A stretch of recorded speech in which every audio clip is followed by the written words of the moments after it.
Hi there, thanks for agreeing to do this interview. Can you start by telling us who you are and what you do? Yeah, my name's Glenda Paddle, and I've been a resident of the Borough now for over 35 years. I'm chair of governors of 2 schools in the primary sector, very successful schools, one being an outstanding.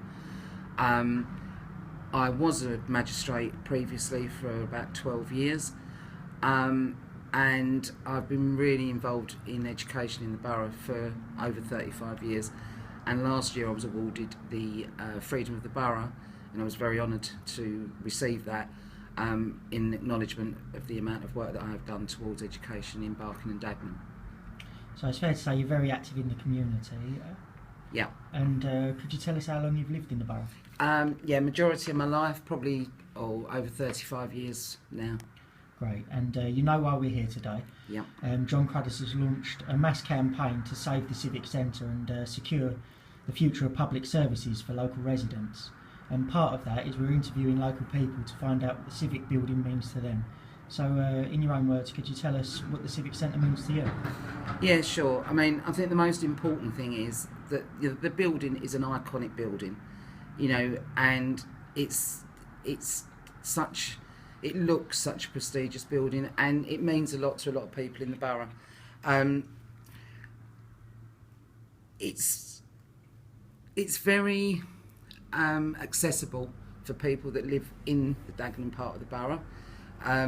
I don't think that it would be as accessible for vulnerable people, old people, to be able to travel to the town hall in Barking.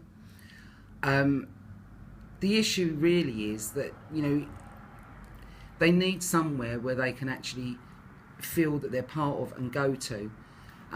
With the town hall, it's not the easiest place in the world to get to. It's difficult for people on the bus. Once they do get off the bus, they've got a long walk. There's also then issues with parking. There's nowhere to park there. It's very, very difficult. And as I say, for vulnerable people or elderly people, I think they're going to find it difficult to actually get there. I think as well, one of my concerns about changing the Civic is has been some suggestion that it may well be turned into a school. Now, that's all very well at the moment, but we all know the academy status is creeping up on us. And what will happen to that building should the school take it over and then become an academy?